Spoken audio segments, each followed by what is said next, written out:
Well, good evening to all pro wrestling fans of all shapes and sizes from all around the world. Welcome to another Pro Wrestling Talk video brought to you by Blitzball Champ Gaming here on the to the Tube. I'm your host, Blitzball Champ Jason Ingram. So, got a triple header review for you for this video. First off, I'm going to give my review of TNA Turning Point 2024, which I attended live. Then, gonna switch gears to TJPW the 11th birthday. And then I'm gonna finish off with WWE Survivor Series WarGames. So, gonna review all three of those shows. I do apologize in advance. I know I'm a little late. I've had to do a lot of catching up, but wanted to go ahead and get through these three while I could. So here we are. All right.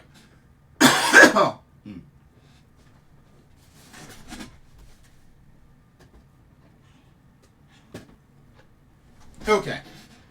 Let me fix this. All right, sorry about that.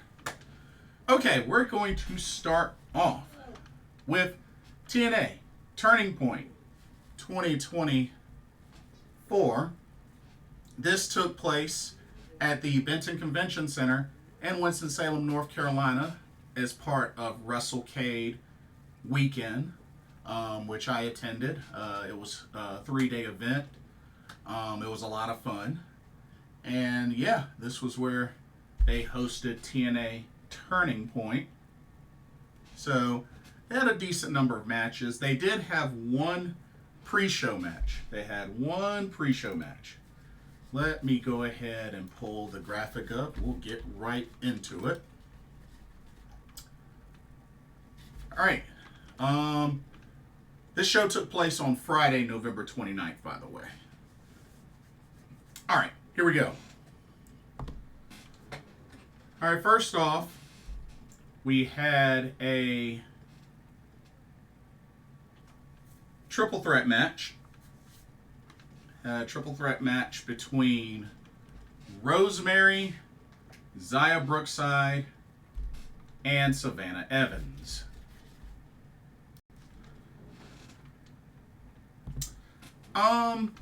This match was all right.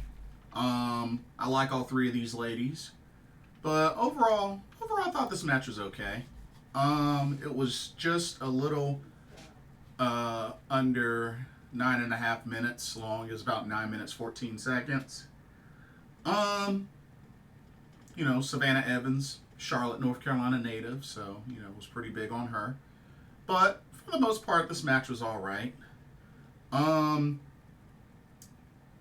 Rosemary actually got the pin on Zaya Brookside. She hit Zaya with a spear not too long after Zaya hit Savannah with the Brooksy bomb. So it was pretty much one right after the other. But Rosemary was able to take advantage, spear Zaya Brookside, and pinned her for the 1-2-3. So Rosemary, your winner in this pre-show match. Okay. Let's go ahead and transition to the main card. Let's go to the main card. First off, for the main card, we had our singles match between Mike Santana and Frankie Kazarian. Now, this was a pretty solid match between these two. Match lasted about 12 minutes, 31 seconds. But, it was a pretty back and forth match. Really could have gone either way. Very much hard fought. But when it came down to it, Mike Santana was able to hit the spin the block, that discus clothesline, and then pin Kazarian for the 1-2-3. Mike Santana, your winner. But yeah, hard fought match, back and forth. Don't really have much negative to say about it. I thought it was a good match for what it was. But yeah, good stuff. Good stuff. Alrighty, let's keep it going with our next match. Next match, for the most part, was pretty entertaining. So let's check out the next match. Okay. We had the Thanksgiving Turkey Bowl match where whoever is the one that gets pinned or submits ends up having to wear the turkey suit.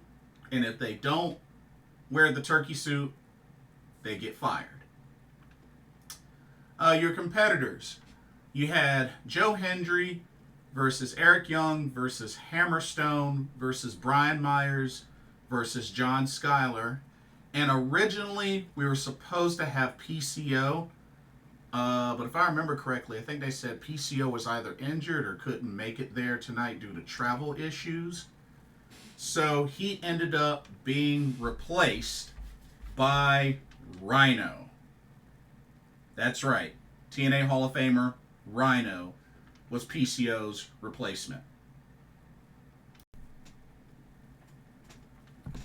Now, overall, this was a pretty wild match. Which is expected. I mean, you had 6 people in this match. But, to be honest with you, this match did not last as long as I thought it should have. To be honest with you. This was only just under 8.5 minutes.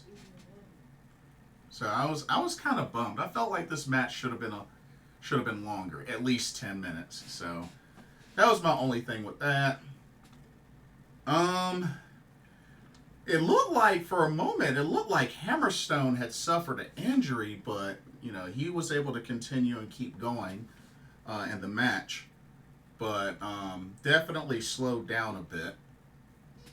But when it all came down to it, Rhino hit a few gores, hit 1 or 2 gores. But when it came down to it, Joe Hendry ended up pinning Brian Myers after hitting him with the standing ovation. Therefore, Brian Myers had to wear the turkey suit. Now, of course, he tried to get out of it. He tried to get away from everybody and whatnot. But pretty much Joe Hendry, Eric Young, and Rhino pretty much kept that from happening. They kept that from happening. They pretty much took out Brian Myers. And then they pretty much put the turkey suit on Brian Myers. And, it was pretty much, the faces, standing tall over Brian Myers, who's the heel. But yeah, so that was pretty much the ending sequence. They took him down, and then pretty much while he was out of it, slipped on the turkey suit onto Brian Myers. But yeah, Brian Myers ended up donning the turkey suit. So, I mean, it was a decently entertaining match, but I just wish it could have been longer. That's all. I just wish it could have been longer.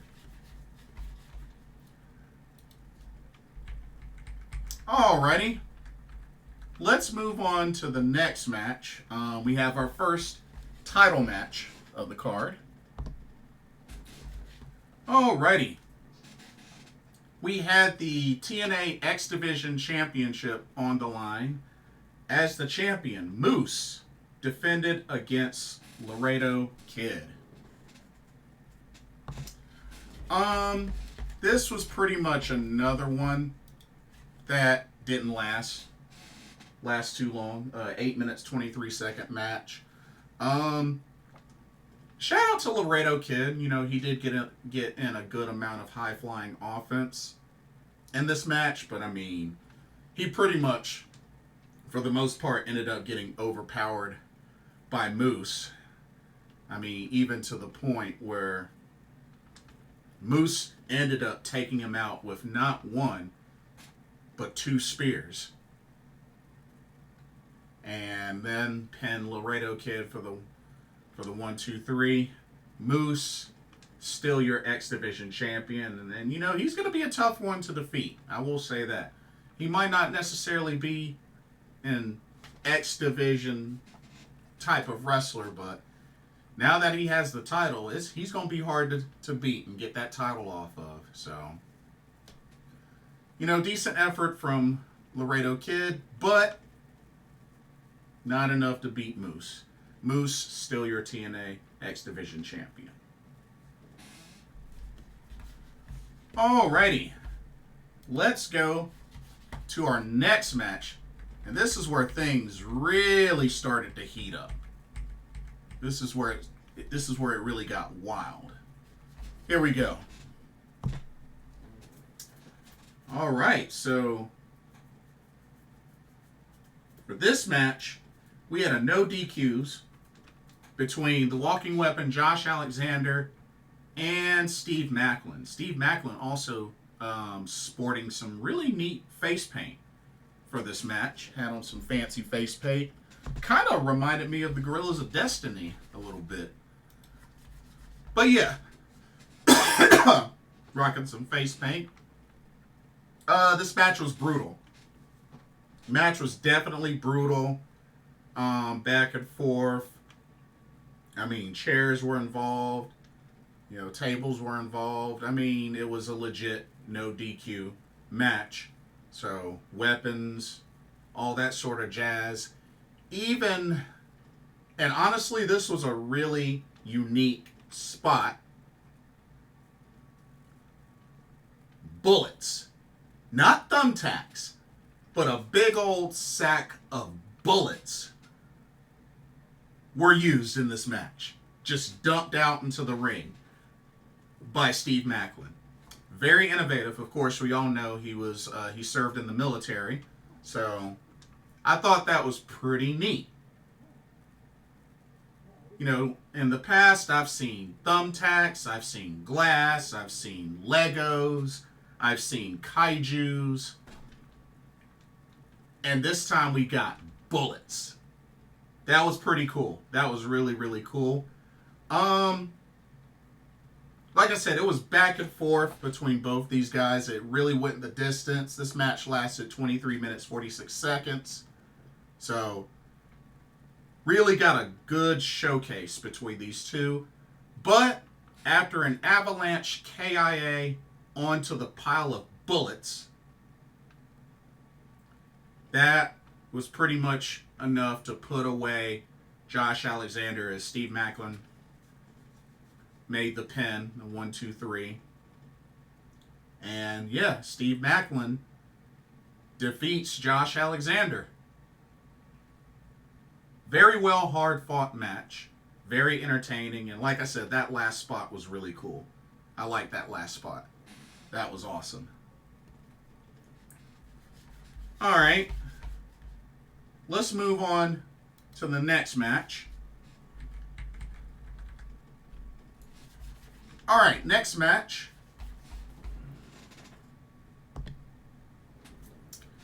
Okay. So, we had ourselves a trios match. We had the Hardys, Matt and Jeff, and Ace Austin. And they took on KUSHIDA, and was originally supposed to be the Rascals of Trey Miguel and Zachary Wentz. But due to travel issues, but at the same time I heard that Trey Miguel suffered an injury, he was not able to compete. His replacement ended up being the King of Bros, Matt Riddle, making his TNA debut.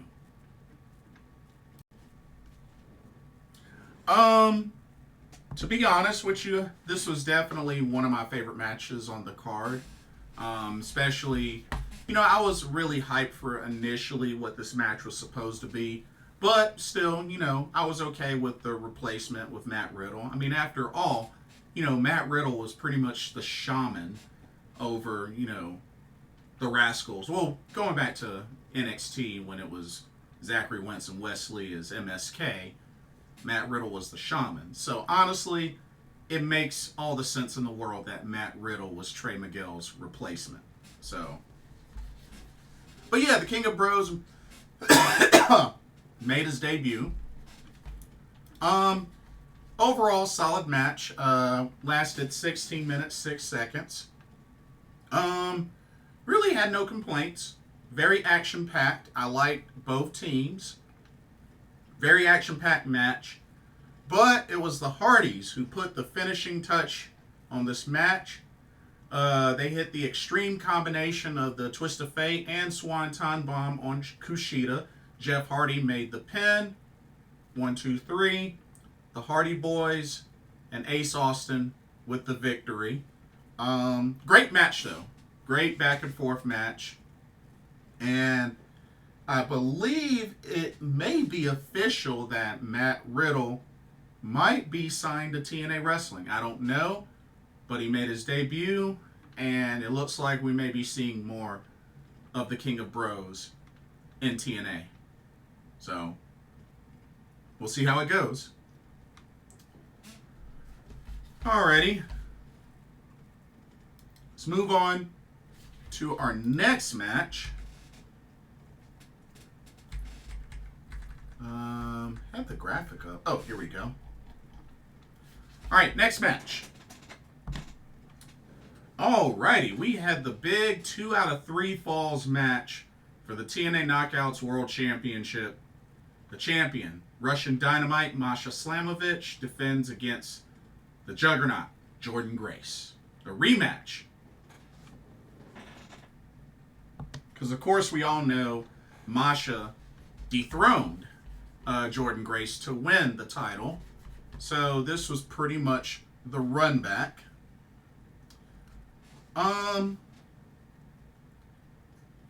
But overall, this was a very solid match. Very solid match between both of these competitors.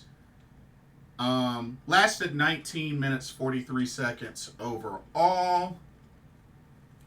But yeah, like I said, really great match. Jordynne Grace got the roll-up. They kind of traded pin attempts, but eventually Jordynne Grace got the roll-up and pinned Masha Slamovich for fall number 1. And then, after some more back and forth between both of these ladies, I mean, it was very physical. Masha Slamovich was able to tie it up. So, we're even at 1-1. She was able to tie it up. And then, during the match, Rosemary came out from the entrance and kind of was watching the match from there. But yeah, Rosemary came out. And then eventually, Masha Slamovich eventually put away Jordynne Grace, hit that pile driver, and then covered her for the 1, 2, 3 to retain the TNA Knockouts Championship. So really great match there. Successful defense for Masha. But I think it might be safe to say that Rosemary might be next in line to challenge for the TNA Knockouts Championship. So we shall see. You know, it's a title that she's held before. She's held that title before. So, I mean, hey. It could happen. It could definitely happen.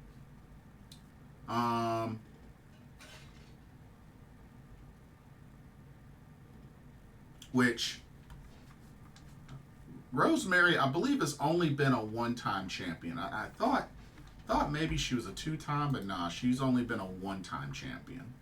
So, but it's all good. It's all good. But, yep, Masha with a successful defense. Good stuff. All right, and then the main event of Turning Point 2024 came down to this. We have the TNA World Championship on the line as the champion, Nick Nemeth, defended against Eddie Edwards.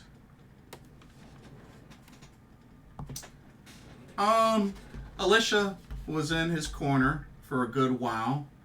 Then she eventually got ejected, but honestly, she ended up coming back anyway, which was kind of ridiculous, but you know, that's not the first time that somebody's come back to the ring after being ejected.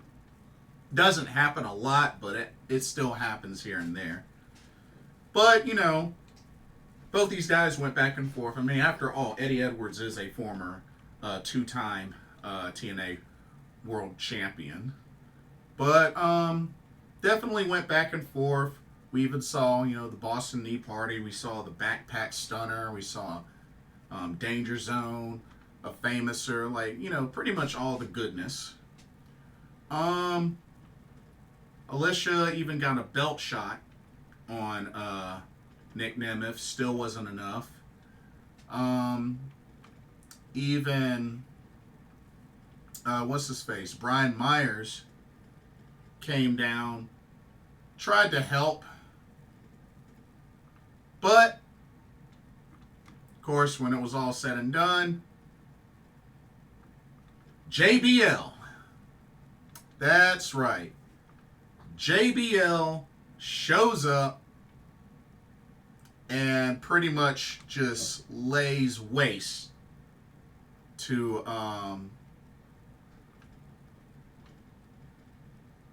Brian Myers. Lays waste to him. And then pretty much Nick Nemeth cleaned up the scraps. Was able to eventually put away Eddie Edwards with the Danger Zone. Took a second Danger Zone, but put him away, pinned him for the 1-2-3. Nick Nemeth, still your TNA World Champion. And once again, another scenario where Nick Nemeth was in trouble and JBL shows up with the save. You know, hitting the clothesline from hell. But yeah, shows up, makes the save once again on behalf of Nick Nemeth. This has been a trend for a while. We don't know what it's going to lead to, but it's been the trend.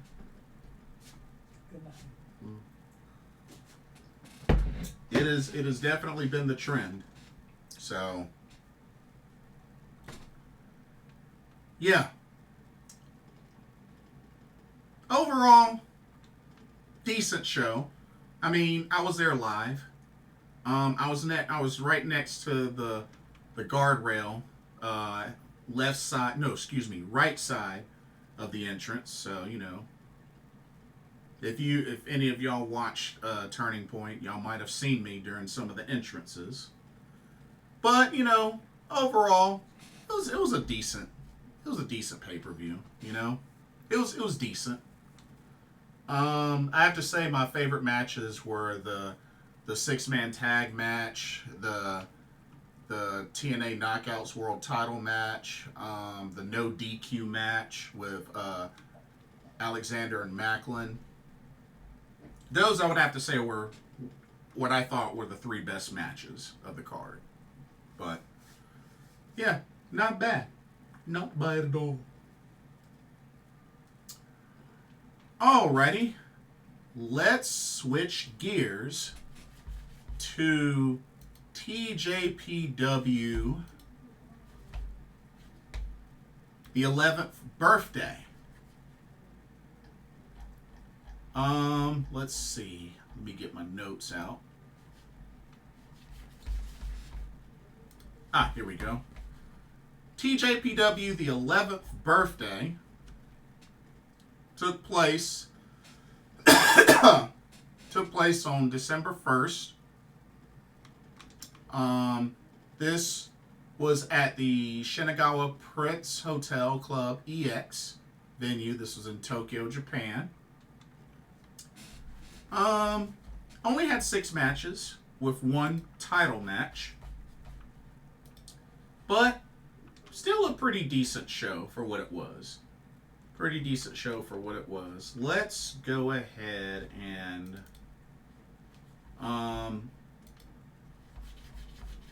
let me get the graphics out. I thought I downloaded them, but I guess I did not. But that is okay, because I know I have it saved somewhere. Ah, here we go. Found it. All right. Okay, let's get started. All right. First up, I want you to feast your eyes on the lower left corner, as the card started off with a singles match between my girl Moka Miyamoto and Kira Summer.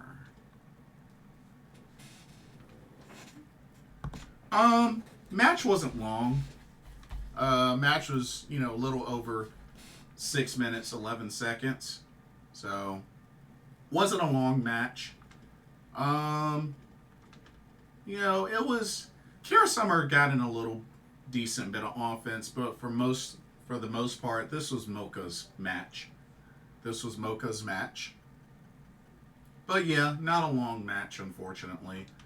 But Moka Miyamoto got the submission victory, submitting Kira Summer with the Rashomon. So yeah, my girl Moka Miyamoto with the submission victory to open up the show. Good stuff. Alrighty, let's go to the next match. Alright, I want you to shift over to the right, lower right corner. We had the three-way match, the triple threat match. We had the White Dragon Rika Tatsumi versus Kaya Toribami versus Chika Nanase. For the most part, match was alright. It was a little longer than the first match, 7.5 minutes long. But it was pretty entertaining for what it was, especially Rika Tatsumi getting in a few chokes during the match. So it was pretty good. Kaya Toribami, with some showing off her agility and whatnot. Kaya Toribami looked really good. But let's keep it real. This match was all for the White Dragon to feast on. And sure enough, she ended up picking up the win. She pinned Chika Nanase for the 1-2-3 after hitting her with a Twist of Fate. Kaya could not get into the ring quick enough to break up the pin. So, Rika Tatsumi, your winner in this triple threat match. Alrighty. Let's go to our next match, which was a pretty entertaining one. But yeah, next match. I want you to shift up one spot to the right side middle, as we had ourselves a tag team match. We had the team of Hyper Misao and Haruna Neko taking on the team of Mahiro Kiryu and Himawari. Pretty entertaining match. Just a little under 10 minutes. It was clocked at 9 minutes 55 seconds. Pretty entertaining match. Had some comedy in there. Of course, Mahiro Kiryu had to do an apology, of course. So, wasn't surprised to see that. But for the most part, it was back and forth. Had a good dose of comedy and whatnot. And like I said, it's so good to see Haruna Neko back in the Tej ring. But when it came down to it, Hyper Misao hit the final cut on Himawari and then pinned her for the 1-2-3. So, Hyper Misao, Haruna Neko with the victory. But yeah, pretty decent tag match.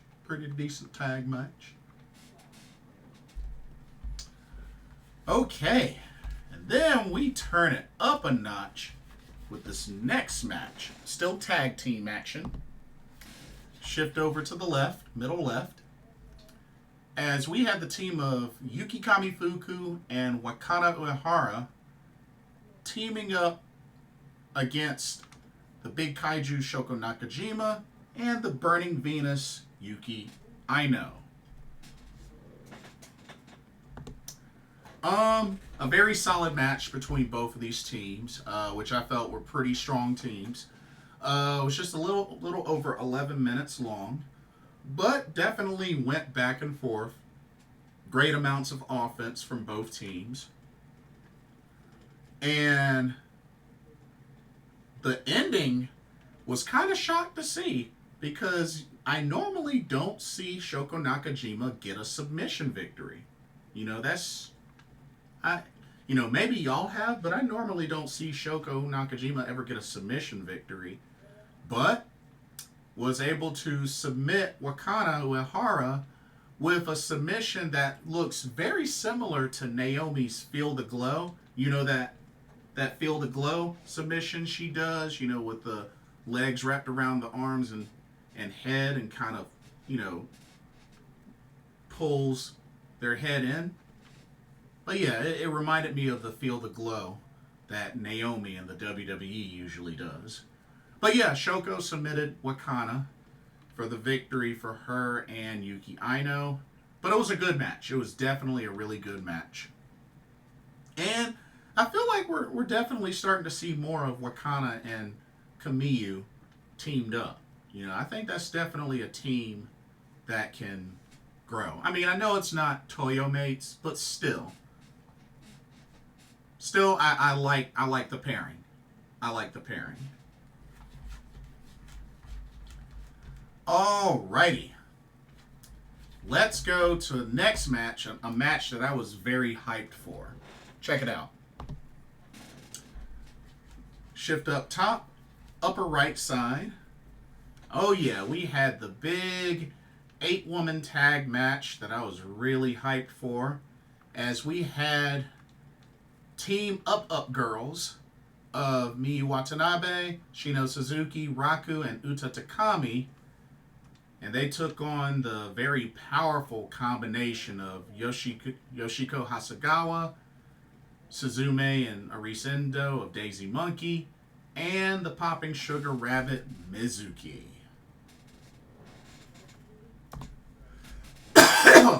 Excuse me. Very great, entertaining match. Lasted just under 13 minutes. It was clocked at 12 minutes 54 seconds. But this was a very entertaining match. Really loved what I saw with the chemistry with the Up girls. Definitely enjoyed this match very much. Of course, Daisy Monkey did their thing in this match as well, which was expected, being that they, former tag champs. I was really, really hoping for the upset and for Up girls to pull this victory off, but just didn't quite go like I hoped for. But you know what? It is what it is. I mean, the other team really on paper was the stronger team. But Mizuki pins Shino Suzuki with the cutie special for the 1-2-3. Mizuki, Daisy Monkey, Yoshiko Hasegawa pick up the victory. Afterwards, we got ourselves a challenge, as the Popping Sugar Rabbit Mizuki challenges Miyu Watanabe for a shot at the Princess of Princess Championship, a title that Mizuki has held before. Remember, she beat Yuka Sakazaki, Grand Princess 2023, to do it. And it's been made official that this match will take place on January 4th at Korakuen Hall at the TJPW 25 show, the first official show of the new year for TJPW, and I will be at that show, front row. So yeah, Miyu Watanabe will defend the Princess Championship against the Popping Sugar Rabbit Mizuki. Should be a great match. Should be a really great match. Looking forward to it. And then, one second, I lost my place. Oh, here we go. And then the main event of TJPW 11th birthday. We had one title match, upper left corner. We had the Princess Tag Team Championships on the line. As the champions, 1-2 Million's Miyu Yamashita, Maki Ito defended against Toga and this year's Next Generation winner, Haru Kazushiro. Of course, with her winning that tournament, she called her shot and challenged for the tag titles. Recruited Toga for this. Excellent match. Very hard fought match by the challengers.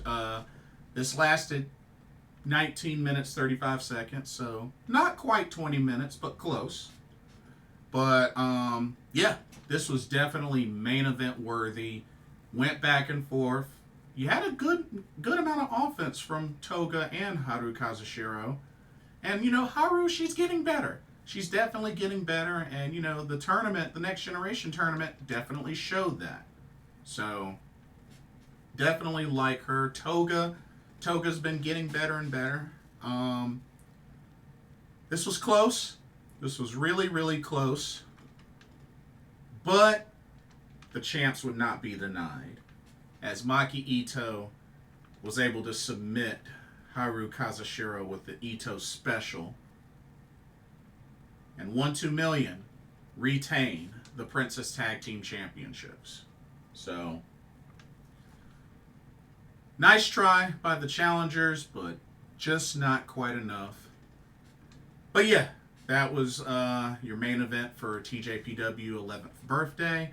Overall, pretty good show. Definitely enjoyed it. Couple of things I wanted to mention before I move on to WWE. So, I know we got Mizuki challenging Miyu Watanabe at the January 4th show. We also have Shoko Nakajima versus Hyper Misao, which, you know, these two have faced each other before many times. So, definitely looking forward to seeing that match as well. That's also at the TJPW 25th show on January 4th. And then also the International Princess Championship will be on the line, so I'll get a chance to see Yuki Arai defend the title against Suzume, one half of Daisy Monkey. So definitely looking forward to that. So we know we got those titles on the line, and just recently announced 1-2 Million will defend the Princess Tag Team Championships against the combo of Zara Zakar and Russian Dynamite Masha Slamovich. That's right, ladies and gentlemen. Masha, Zara, return to TJPW January 4th, Corcoran Hall, and they have a tag title shot. So, hey, I'm going to be there live, front row for the show, and, you know, I'm excited. I'm going to get a chance to see all three championships defended, so I'm very excited for the show. First TJPW show of the new year 2025. It's going to be awesome. Can't wait. Okay. Excuse me. Before I finish off with WWE Survivor Series WarGames, here's a quick word on the sponsor of this video, Game Beauty. Check them out. As you continue to enjoy content here at Blitzball Champ Gaming, be sure you take a moment to check out Game Beauty. Beauty inspired by gaming. Game Beauty brings to you video game related makeup and cosmetic products. You have products such as eyeshadow palettes, elemental pearl highlighters, eyeshadow brushes, liquid eyeliner pens by Akideris, and even non-makeup products like graphic tees. They even have special collaboration makeup kits, such as this Persona 5 Heat Wave Brush Single, Metaverse Bundle, and even a Phantom Thieves limited edition makeup collection.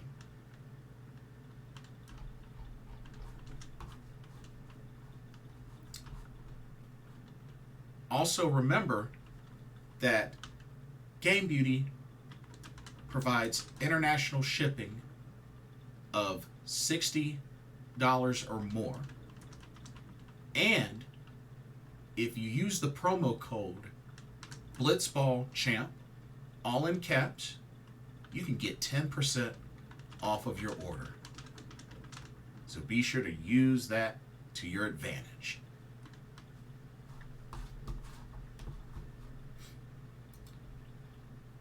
Now, back to your regularly scheduled video. Enjoy, and thank you. Alrighty, finishing off with WWE Survivor Series WarGames 2024, which took place at the Rogers Arena in Vancouver, British Columbia, Canada. So, only 5 matches. But hey, you know, we had 3 title matches and 2 WarGames matches. So, I mean, hey, you know, not bad, right? But let's go ahead and dive right in. The show started off with the women's WarGames match. So, team number 1, Rhea Ripley, Bianca Belair, Naomi, Io Sky, Bayley, taking on team number 2 of Liv Morgan, Raquel Rodriguez, Nia Jax, Tiffany Stratton, and Candice LeRae. Now, of course, originally it was supposed to be Jade Cargill, but she ended up getting taken out and was replaced by Bayley. Now, team number 1 ended up having the WarGames advantage. So, starting off was Bayley and Nia Jax. So, they were the first 2 that started this off. And then the order of appearance. So, Bayley, Nia Jax started off. Then Naomi entered. Then Candice LeRae. Then Bianca Belair. Then Tiffany Stratton. Then Io Sky. And Raquel Rodriguez. Rhea Ripley was the last one for team number 1. And Liv Morgan was the last one for team number 2. And of course, once everybody's in, the match officially starts. You know, the WarGames actually starts. Pretty good match. I mean, there were some sluggish moments, especially with in the beginning with Nia and Bayley. You know, there were some sluggish moments. Definitely I wouldn't say Nia Jax's best match. You know, especially, you know, not since recently, because ever since she's come back, she's actually done a lot better ever since she's returned. So I got to give her that. But this was just a little bit one of her weaker matches. Really cool spot with the Swanton from Tiffany Stratton and the moonsault from Io Sky with the trash can on her. So that was really cool. 2 really cool spots. I know that Rhea Ripley had the mask on when she came into the ring finally. I mean, she finally took it off, but yeah. And even Tiffany Stratton teased and cashing in her Money in the Bank, which, didn't end up happening. Honestly, I think it would have been perfect if that had happened. I mean, y'all know me. I hate Money in the Bank, but honestly, that probably would have been a great opportunity for her to cash it in. But, it is what it is. But when it was all said and done,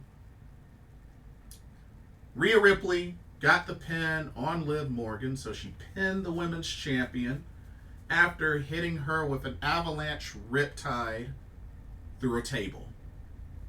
That's right, did that, pinned her for the 1, 2, 3. So Rhea getting the victory for her team. And it's kind of interesting because, Saturday night's main event, Io Sky, has a shot at Liv Morgan for the title because, technically, currently Io Sky is the #1 contender. But yeah, Rhea Ripley, her team ended up picking up the victory. But I would think, they're going to open up an opportunity for perhaps Rhea to take on the winner between Io and Liv. So, something to keep an eye on, for sure. But overall, that match lasted 38 minutes, 11 seconds. So, not bad. Not bad at all. Alrighty. Let's go to our next match. The first of 3 title matches. We had the WWE United States Championship on the line as the champion, LA Knight, defended against the recently returning Shinsuke Nakamura. I have to say, Shinsuke looked really cool. Coming out with the samurai helmet with a new version of his entrance theme. Looked really cool. But match was decent. Just under 10 minutes. It was 9 minutes 43 seconds. Thankfully, LA Knight did have some good offense in this match. It didn't really feel like a squash or anything like that. But was back and forth. But Shinsuke, after hitting that sort of reverse DDT, it seemed, on LA Knight in the middle where that steel part is, he then finished him off with a Kinshasa to the back of his head and pinned him for the 1, 2, 3. And just like that, Shinsuke Nakamura is now a 3-time WWE United States Champion, dethroning LA Knight. I was a little bit surprised because I honestly didn't think it was quite time for LA Knight to lose that title just yet, but they went ahead and they pulled the trigger and got it off of him. Honestly, it's kind of a bummer. It's kind of a bummer because he's only had he's had the title for 119 days. And, he did get in a good handful of title defenses. I mean, when you think about it. He got, let's see, 1, 2, 3, 4, 5, 6, 7. 7 successful title defenses. Okay. Okay, so he at least had a handful of title defenses. Fair enough. And they were on live TV. They were on SmackDown. And one was at Crown Jewel. So, fair enough. So, okay, there we go. Shinsuke, your new 3-time WWE United States Champion. Now, I know there's a lot of speculation. Now that he's United States Champion, remember, he will be competing at the Noah the New Year show on January 1st at the Nippon Budokan, which I will be at that show. Third row, I will be at that show. But yeah, he will be facing Oka Sasaki. And who knows? There are rumors that they could make it a United States Championship title match. There's rumors. It could happen. But we shall see.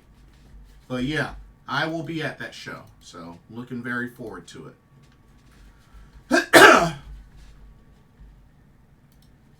Okay. Next up. We have the WWE Intercontinental Championship on the line. As the champion, Braun Breaker defended against Sheamus and Ludwig Kaiser.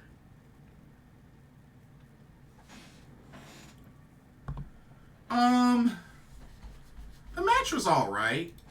I know it seemed like there were a couple of times where it seemed like Ludwig Kaiser was getting ready to pull off the crazy upset, but didn't quite happen.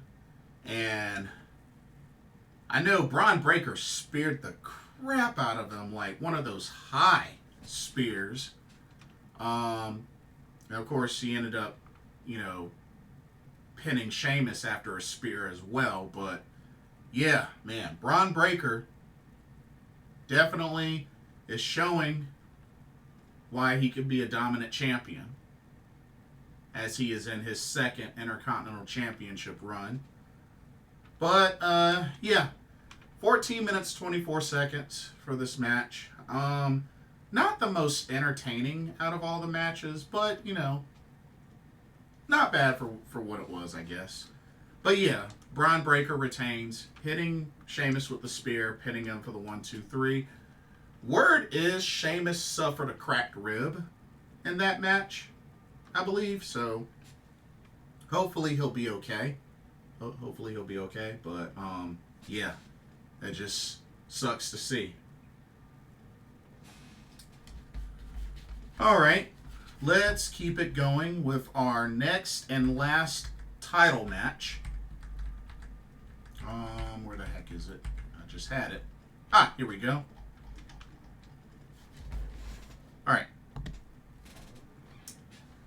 All right, we had the World Heavyweight Championship on the line as the champion Gunther defended against Damian Priest. Good match. Definitely good back and forth match between these two. Lasted 19 minutes, 18 seconds. I know Gunther was working on that arm, which made it hard for Damian to hit the razor's edge. Really just targeted Damian's arm. Also had a difficult time trying to hit that South of Heaven choke slam. But yeah, just good wear and tear that Gunther was taking on Damian's arm. But Damian just continuing showing fighting spirit.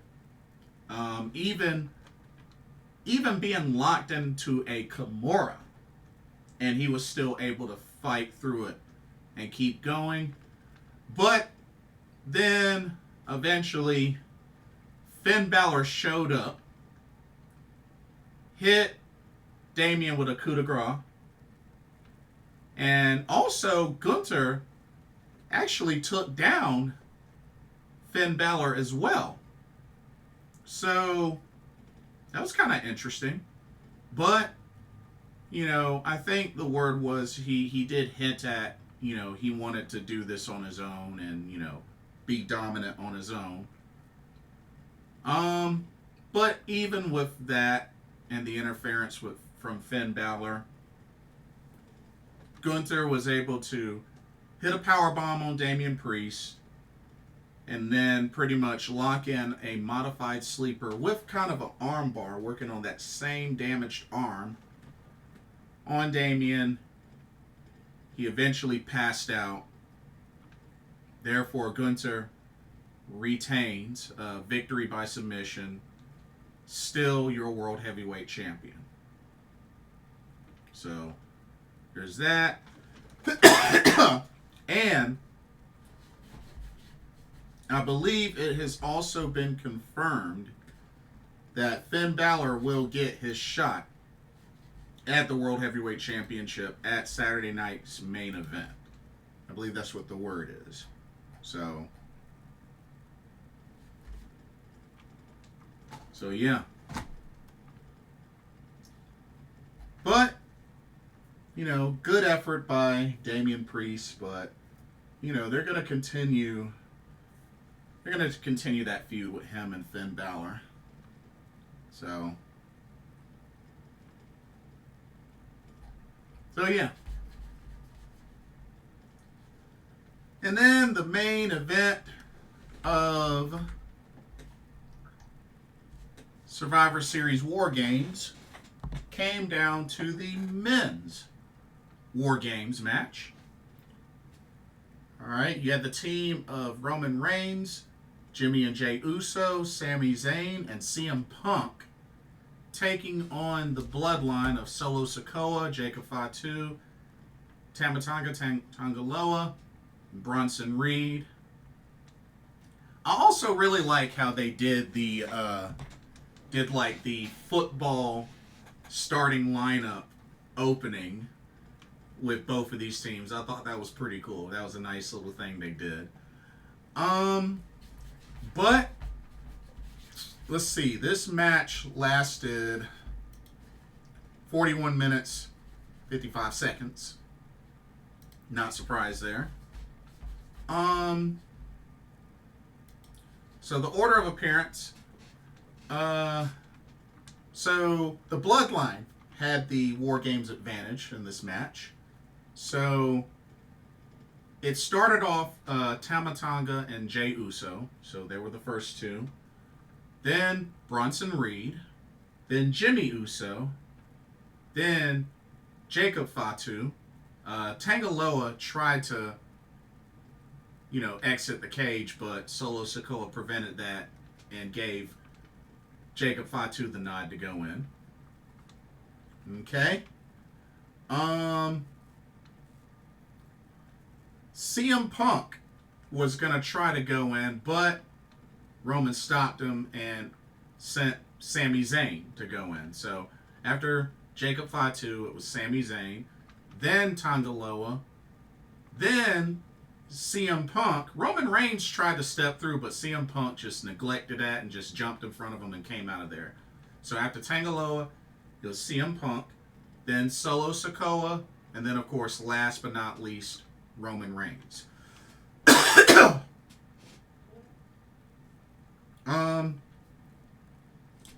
action was pretty wild. I mean, just both teams looked really strong. There were a lot of different spots. Bronson Reed doing a tsunami, of course. And, there was some bickering somewhat between CM Punk and Roman Reigns. Paul Heyman did come out and kind of reminded them, hey, put all that aside. Focus on winning this match, sort of thing. And then, they got right, and it was all cool. But hopefully, apparently Jimmy Uso and Bronson Reed both were injured in this match. I didn't quite remember how Jimmy Uso got injured, but Bronson, dude, did a tsunami off the top of the cage or whatnot. And while Roman Reigns was on the table, CM Punk was able to grab him and pull him off the table in time before Bronson came crashing through the table, and his leg landed badly. So he might have a broken leg or like a fractured ankle, something like that. But hopefully, speedy recovery for Big Bronson Reed.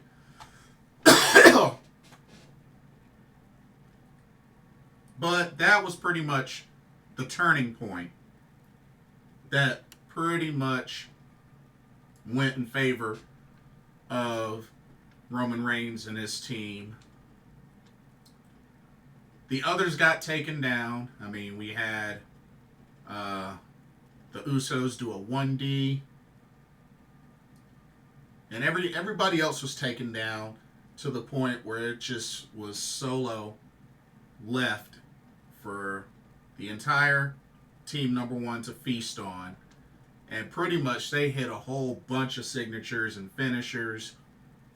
Super kicks here, super kicks there, a haluva kick, a GTS from CM Punk, and then a final spear from Roman. And Roman Reigns pinned Solo after all that for the 1, 2, 3. Roman Reigns, the Usos, Sami Zayn, CM Punk pick up the victory.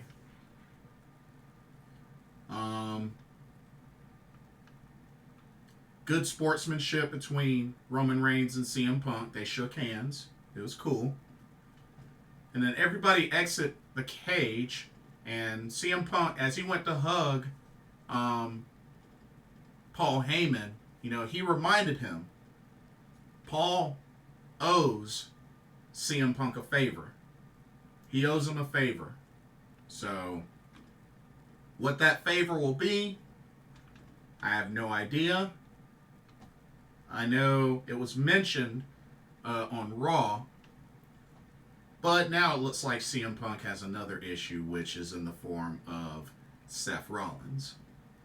But, we'll see how that continues to develop. But, a great final moment with everybody throwing up the ones. Of course, CM Punk doing the GTS sign. But, overall, this PLE was alright. This PLE was alright. I mean, the WarGames matches were pretty cool. I mean, I enjoyed the women's a little more. So, I mean, nothing too crazy. But, yeah, that's really all I can say. Let's see. Only thing they got going on now is they just started the Women's Intercontinental Championship tournament, which here I'll show you what it looks like. But yeah, they just started the Women's Intercontinental Championship tournament. The first round were a bunch of triple threat matches. And right now, you have Alba Fire versus Kairi Sane versus Natalya. You have Lyra Valkyria versus Zelina Vega versus Ivy Nile. Zoe Stark versus Raquel Rodriguez versus Kaden Carter. And then the one that just recently happened was Dakota Kai versus Shayna Baszler versus Katana Chance, which Dakota Kai ended up winning. So Dakota Kai actually advances to the semis. So congrats to her. Congrats to her. But realistically, y'all, I think any of these ladies would be worthy of being that first Women's Intercontinental Champion. I honestly felt like Shayna needed it the most. But honestly, any of these ladies, I think, would be fitting for the first champion. But we'll see how the tournament goes. But yeah, should be good. Should be really good. But that's pretty much all that I have for this. Don't forget to check out Game Beauty when you have a chance.